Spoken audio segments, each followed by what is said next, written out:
It was the second week of June, the air thick with the smell of permanent markers, cafeteria pizza, and teenage anxiety. Seniors strutted through the hallways like they owned the world, while freshmen clung to the walls like shadows, afraid of what came next. The end of the school year was always strange. A liminal space between freedom and routine, a place where odd things could happen and go unnoticed. No one noticed when the new hall monitor arrived. His name was Mr. Griggs. At least, that was what was written on his ID badge, printed in faded ink. He was tall, pale, and always wore mirrored sunglasses, indoors.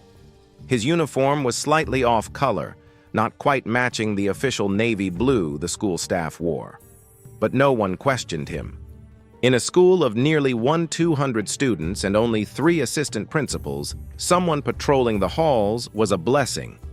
He never spoke, just nodded. His boots made a sound, sharp and rhythmic, every time he turned a corner. Students began to whisper about it. They said if you heard that click, click, click behind you, you were already too late. It started small. A sophomore named Rachel didn't show up for her Algebra 2 final.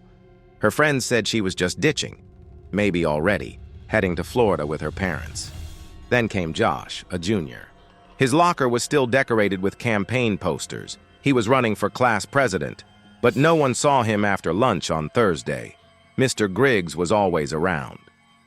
One morning, Emma, quiet, bookish, always on time, was called to the office. But she never arrived. Her best friend said she had stopped to ask Mr. Griggs for directions. The cameras didn't work that day. A glitch, they said. Power surge. Whispers turned into rumors, and rumors became fear. By the last week of school, there was a sense of panic under the surface. The seniors still laughed and signed yearbooks, but their eyes darted to the hallway corners. The younger students walked in groups. Some even refused to go to the bathroom alone. I was one of them. My name is Jordan. I'm a junior, and I'm the one who stayed late after school the day everything unraveled. It was Friday, the second to last day before summer break. I had to make up a chemistry quiz, so I stayed in room 203 until nearly 5 p.m. By the time I left, the sun had dipped behind the gymnasium, casting long shadows across the empty lockers. And that's when I heard it. Click, click, click. I froze. The sound echoed from the east hallway, the one that led to the old science wing. No one used that hall anymore, not since the fire 2 years ago. It had been boarded up and scheduled for demolition, but the footsteps came from there. I crept forward slowly. My phone buzzed, low battery, 5%, typical. As I reached the corner, I peeked around and saw Mr. Griggs, standing still, not moving. His face was tilted slightly upward like he was listening or smelling. Behind him, the door to the east wing was open. I turned to leave. I didn't want to know. But then I heard a voice. Jordan. It was Emma's voice. I swear to God it was Emma, the girl who had disappeared days ago. Her voice echoed faintly from the open doorway, layered with static and pain. Help me. I turned back. Mr. Griggs was gone. Only the open door remained. I took a step forward, then another. The smell hit me. Burned plastic, old chemicals, something metallic. Blood? The hallway beyond was dark, but lit faintly with emergency lights that flickered like dying fireflies. I stepped inside. The door slammed shut behind me, and the last day of school began early, for me and for the others who never left. The door behind me didn't just close, it vanished. 1 second it was there, old wood, rusted hinges, and the next it was solid concrete wall. Smooth, seamless, as if it had never been a doorway at all. I spun around, my heart hammering. My phone was dead now, a full charge gone in seconds, just like that. The hallway stretched ahead of me, dim and twisted.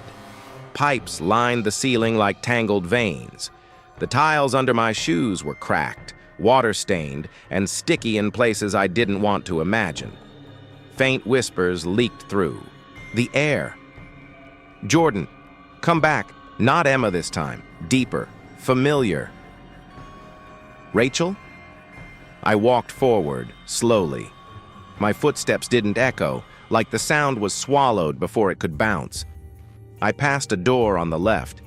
It read Lab 6B, but the lettering was scorched. The handle was melted. A fire had happened here, no doubt. But then why were the emergency lights still working? Why was it so clean? Suddenly, a shadow darted across the far end of the hallway. Ducked into a doorway, heart racing, breath held. Something shuffled on the other side. Bare feet, wet slaps against tile. I peeked. A student, in a uniform. Burnt. Flesh hanging from her arms like wet paper. Her head turned slowly toward me. It was Emma, but not Emma. Her eyes were black voids. Her jaw hung too wide, and her voice, when she spoke, was broken glass in a blender. "Run!" I didn't wait. I bolted down the hallway, turned left, then right. More doors, more corridors, each one worse than the last. Behind me, I heard the click, click, click of boots. Griggs was coming. I found a stairwell and ran down, deeper into the school's forgotten basement. The air grew colder. The lights flickered faster. On the wall, a name scratched in with nails. Jordan, over and over, hundreds of times. And then, silence, except for one sound, breathing, right behind me.